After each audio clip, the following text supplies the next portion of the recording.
ओम शांति। प्रातः मुरली बाप दादा मधुबन 19/6/2025। आज बाप दादा के महावाक्य हैं। मीठे बच्चे, अभी तुम ईश्वरीय औलाद बने हो, तुम्हारे में कोई आसुरी गुण नहीं होना चाहिए। अपनी उन्नति करनी है, गफलत नहीं करनी है। प्रश्न है, अब संगमयुगी ब्राह्मण बच्चों को कौन सा निश्चय और नशा है? उत्तर है, हम बच्चों को निश्चय और नशा है कि अभी हम ईश्वरीय संप्रदाय के हैं। हम स्वर्गवासी विश्व के मालिक बन रहे हैं। संगम पर हम ट्रांसफर हो रहे हैं। आसुरी औलाद से ईश्वरीय औलाद बन 21 जन्मों के लिए स्वर्गवासी बनते हैं। इससे भारी कोई वस्तु होती नहीं। ओम शांति। बाप बैठ बच्चों को समझाते हैं। अक्सर करके मनुष्य शांति को पसंद करते हैं। घर में अगर बच्चों की खिटखिट है तो अशांति रहती है। अशांति से दुख भासता है, शांति से सुख भासता है। यहाँ तुम बच्चे बैठे हो, तुमको सच्ची शांति है। तुमको कहा गया है बाप को याद करो, अपने को आत्मा समझो। आत्मा में जो आधा कल्प से अशांति है वो निकालनी है शांति के सागर बाप को याद करने से।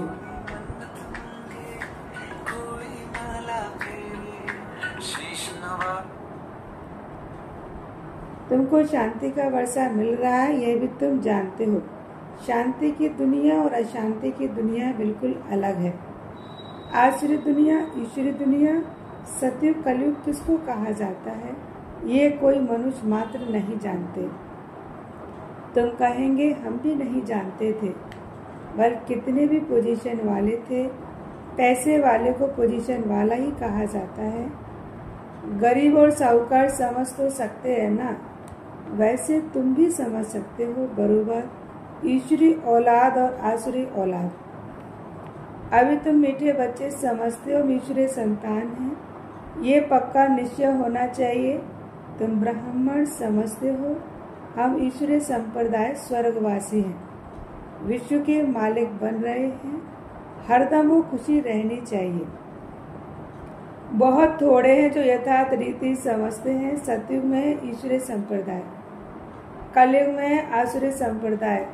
पुरुषोत्तम संगम युग पर आसुरी संप्रदाय बदली होती है। अभी हम शिव बाबा की औलाद बने हैं। बीच में भूल गए थे, अभी फिर इस समय जाना है।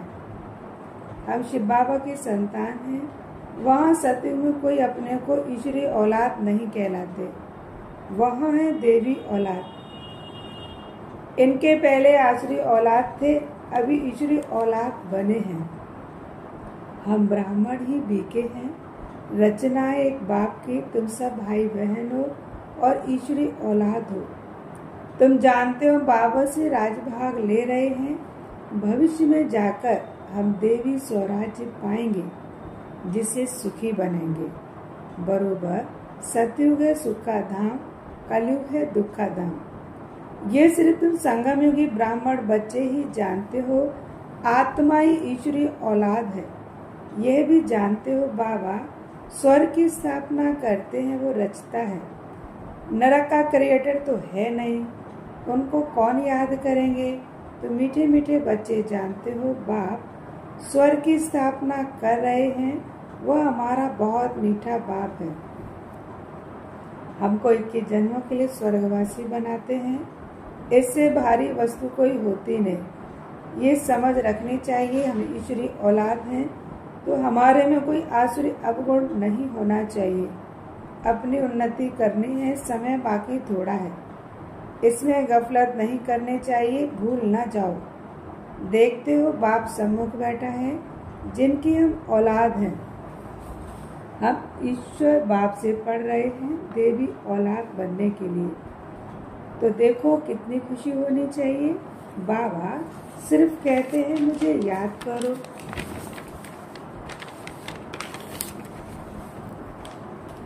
मुझे याद करोगे तो तुम्हारे विकल विनाश होंगे।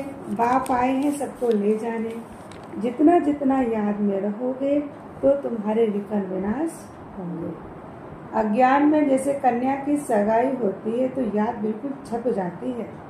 बच्चा पैदा हुआ, याद छप जाती है। ये याद तो स्वर्ग में भी छप जाती, नरक में भी छप जाती। बच्चा कहेगा ये हमारा बाप है। अब ये तो है बेहद का बाप जिससे स्वर्ग का वर्षा मिलता है, तो उनकी याद छप जानी चाहिए। बाप से हम भविष्य 21 जन्मों का फिर से वर्षा ले रहे हैं। बुद्धि में वर्षा ही याद है। यह भी जानते हो मरना तो सबको है, एक भी रहने का नहीं है। जो भी डियरेस्ट से डियरेस्ट, प्यारे से प्यारा है, सब चले जाएंगे। ये सिर्फ तुम ब्राह्मण ही जानते हो। ये पुरानी दुनिया गई की गई। उसके जाने के पहले पूरा पुरुषार्थ करना चाहिए। जबकि ईश्वरीय औलाद हो तो अथाह खुशी भी तो रहनी चाहिए। बाप कहते रहते हैं बच्चे अपना जीवन हीरे जैसा बनाओ। वो है डीटी वर्ल्ड, ये है डेविल वर्ल्ड। सत्युग में कितना अथाह सुख रहता है वह बाप ही देते हैं। यहाँ तुम बाप के पास आए हो, यहाँ बैठ तो नहीं जाओगे ना। ऐसे नहीं सब इकट्ठे रहेंगे क्योंकि बेहद के बच्चे हैं। यहाँ तुम बहुत उमंग से आते हो। हम जाते हैं बेहद के बाप के पास। हम ईश्वरीय औलाद हैं, गॉड फादर के बच्चे हैं, तो हम क्यों ना स्वर्ग में होने चाहिए। गॉड फादर तो स्वर्ग रस्ते हैं ना। अब तुम्हारी बुद्धि में सारे वर्ल्ड की हिस्ट्री ज्योग्राफी जानते हो। हेवनली गॉड फादर हमको हेवन के लायक बनाते हैं, कल बात बनाते हैं। एक भी मनुष्य नहीं जिसको ये पता हो कि हम ही एक्टर हैं, गॉड फादर के बच्चे। फिर हम दुखी क्यों होते हैं, आपस में लड़ाई झगड़ा क्यों करते हैं। हम आत्माएं तो सब भाई भाई हैं। भाई भाई क्या आपस में लड़ते हैं, लड़कर खत्म हो जाएंगे। या हम बाप से वर्षा ले रहे हैं। ब्रदर्स को आपस में कभी लून पानी नहीं होना चाहिए। यहाँ तो बाप से भी लून पानी हो जाते। अच्छे अच्छे बच्चे लून पानी हो जाते हैं। माया कितनी जबरदस्त है। जो अच्छे अच्छे बच्चे हैं वो बाप को याद तो करते हैं। बाप का कितना लव है बच्चों पर। बाप को तो सिवाय बच्चों के और कोई है ही नहीं जिसको याद करे। तुम्हारे लिए तो बहुत है। तुम्हारी बुद्धि इधर उधर जाती है, धंधे आदि में भी बुद्धि चली जाती है। हमारे लिए तो कोई धंधा आदि भी नहीं है। तुम अनेक बच्चों के अनेक धंधे हैं, हमारा तो एक ही धंधा है। हम आए हैं बच्चे को स्वर्ग का वारिस बनाने। बेहद के बाप की प्रॉपर्टी सिर्फ तुम बच्चों को ही तो मिलेगी। गॉड फादर है ना, सभी आत्मा उनकी प्रॉपर्टी है। माया ने चीची बना दिया है, अब गुलगुल बनाते हैं बाप। बाप कहते हैं मेरे तो तुम ही हो, तुम्हारे ऊपर हमारा मोह भी है। चिट्ठी नहीं लिखते हो तो औना हो जाता है। अच्छे अच्छे बच्चों की चिट्ठी नहीं आती है। अच्छे अच्छे बच्चों को एकदम माया खत्म कर देती है। जरूर दयाभिमान है। बाप कहते रहते अपनी खुश खैराफत लिखो। बाबा बच्चों से पूछते हैं बच्चे तुमको माया हैरान तो नहीं करती है। बहादुर बन माया पर जीत पहन रहे हो। तुम युद्ध के मैदान में हो। कर्मेंद्रियां ऐसे वश करनी चाहिए जो कुछ भी चंचलता ना हो। सत्युग में सब कर्मेंद्रियां वश में रहती हैं। कर्मेंद्रियों की कोई चंचलता होगी ही नहीं, ना मुख की, ना हाथ की, ना कान की। कोई भी चंचलता की बात ही होती नहीं। वहाँ कोई भी गंद की चीज भी नहीं होगी। यहाँ योग बल से कर्मेंद्रियों पर जीत पाते हो। बाप कहते हैं कोई भी गंदा काम नहीं करो, कर्मेंद्रियों को वश करो, अच्छी रीति पुरुषार्थ करो। टाइम बहुत थोड़ा है, गायन भी है, बहुत गई थोड़ी रही, अभी थोड़ी रहती जाती है। नया मकान बनता रहता है तो बुद्धि में रहता है ना, बाकी थोड़ा समय है। अभी ये तैयार हो जाएगा, बाकी थोड़ा काम है। वो है हद की बात, ये है बेहद की बात। ये भी बच्चों को समझाया गया है। उन्हों का है साइंस बल, तुम्हारा है साइलेंस बल। उनका भी बुद्धि बल, तुम्हारा भी बुद्धि बल। साइंस की कितनी इन्वेंशन निकालते रहते हैं, अभी तो ऐसे बॉम्ब्स बनाते रहते हैं जो कहते हैं वहाँ बैठे बैठे छोड़ेंगे तो सारा शहर ही खत्म हो जाएगा। फिर ये सेनाएं, एरोप्लेन आदि भी काम में आने वाले नहीं। तो वो है साइंस बुद्धि, तुम्हारी है साइलेंस बुद्धि।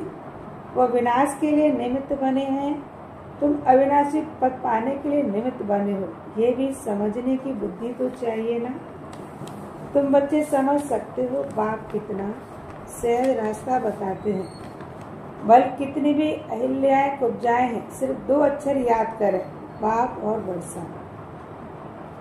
फिर जितना जो याद करे और संग तोड़ एक बाप को याद करना है। बाप कहते हैं मैं जब अपने घर परम धाम में था तो भक्ति मार्ग में तुम पुकारते थे बाबा आप आएंगे तो हम सब कुछ आप पर कुर्बान करेंगे। ये हुए जैसे करनी घोर। करनी घोर को पुराना सामान दिया जाता है ना, तुम बाप को क्या देंगे? इनको ब्रह्मा को तो नहीं दोगे ना, इसने तो सब कुछ अपना दे दिया। ये थोड़े यहाँ बैठ महल बनाएंगे, ये सब कुछ बाबा के लिए ही तो है, उनके डायरेक्शन से कर रहे हैं। वह करण करावनहार है, डायरेक्शन देते रहते हैं। बच्चे कहते हैं बाबा आप हमारे लिए एक ही हो, आपके लिए तो बहुत बच्चे हैं। बाबा फिर कहते हैं हमारे लिए सिर्फ तुम बच्चे ही हो, तुम्हारे लिए तो बहुत है।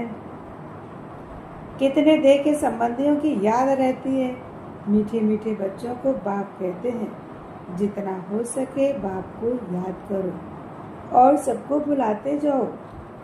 स्वर्ग की राजाई का मक्खन तुमको ही मिलना है। जरा ख्याल तो करो कैसे ये खेल की रचना है। तुम सिर्फ बाप को याद करो और 110 चक्रधारी बनने से चक्रवर्ती राजा बनोगे।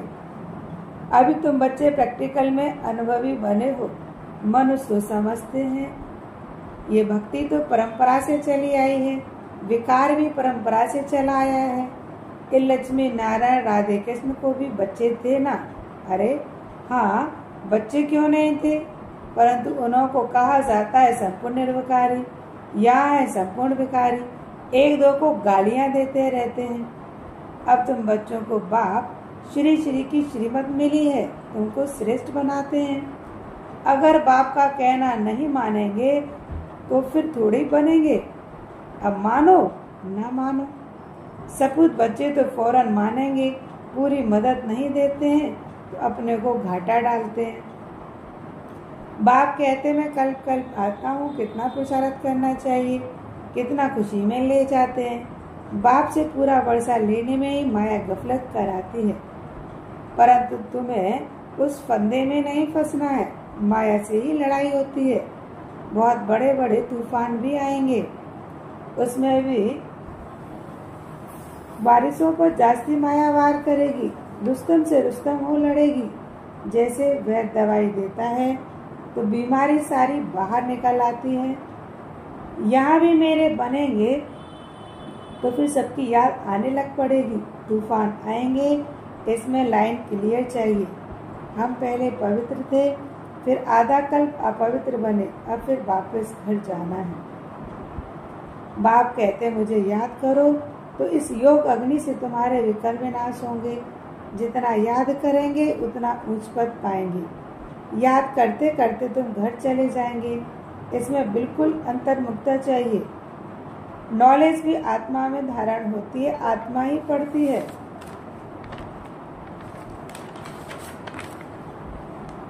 आत्मा का ज्ञान भी परमात्मा बाप ही आकर देते हैं।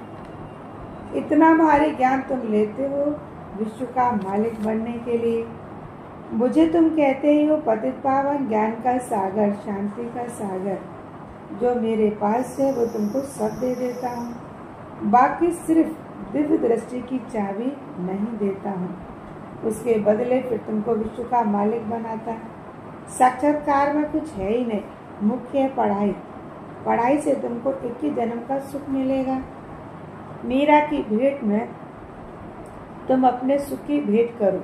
वह तो कलयुग में थी, दीदार किया फिर क्या। भक्ति की माला ही अलग है, ज्ञान मार्ग की माला अलग है, रावण की राजाई अलग है, तुम्हारी राजाई अलग। उनको दिन उनको रात कहा जाता है। अच्छा, मीठे मीठे सिकिलते बच्चों प्रति माता पिता बाप दादा का याद प्यार और गुड मॉर्निंग। रूहानी बाप की रूहानी बच्चों को नमस्ते। हम रूहानी बच्चों की रूहानी माता पिता बाप दादा को याद प्यार गुड मॉर्निंग नमस्ते नमस्ते। शुक्रिया बाबा, शुक्रिया शुक्रिया। धारणा के लिए मुख्य सार है। पहला पॉइंट है, याद के बल से अपने कर्मेंद्रियां ऐसे वश करनी है जो कोई भी चंचलता ना रहे। टाइम बहुत थोड़ा है, इसलिए अच्छी रीति प्रसारित कर मायाजीत बनना है। दूसरा पॉइंट है, बाप जो ज्ञान देते हैं उसे अंतर्मुखी बन धारण करना है। कभी भी आपस में लून पानी नहीं होना है। बाप को अपनी खुश खैराबत का समाचार जरूर देना है। वरदान है, कल्याणकारी वृत्ति द्वारा सेवा करने वाले सर्व आत्माओं की दुआओं के अधिकारी भव। कल्याणकारी वृत्ति द्वारा सेवा करने वाले सर्व आत्माओं की दुआओं के अधिकारी भव। वरदान का सार है, कल्याणकारी वृत्ति द्वारा सेवा करना यही सर्व आत्माओं की दुआएं प्राप्त करने का साधन है। जब लक्ष्य रहता ही है कि हम विश्व कल्याणकारी हैं, तो अकल्याण का कर्तव्य हो नहीं सकता। जैसा कार्य होता है वैसी अपनी धारणाएं होती हैं। अगर कार्य याद रहे तो सदा रहमदिल सदा महादानी रहेंगे। हर कदम में कल्याणकारी वृत्ति से चलेंगे, मैंपन नहीं आएगा, निमित्तपन याद रहेगा। ऐसे सेवाधारी को सेवा के रिटर्न में सर्व आत्माओं की दुआओं का अधिकार प्राप्त हो जाता है। स्लोगन है, साधनों की आकर्षण साधना को खंडित कर देती है। साधनों की आकर्षण साधना को खंडित कर देती है। अव्यक्त इशारे हैं, आत्मिक स्थिति में रहने का अभ्यास करो, अंतर्मुखी बनो। अंतर्मुखी आत्माएं 3 प्रकार की भाषा के अनुभवी होती हैं। नैनों की भाषा, भावना की भाषा, संकल्प की भाषा। अंतर्मुखी आत्माएं 3 प्रकार की भाषा के अनुभवी होती हैं। पहला है नैनों की भाषा, दूसरा भावना की भाषा, तीसरा संकल्प की भाषा।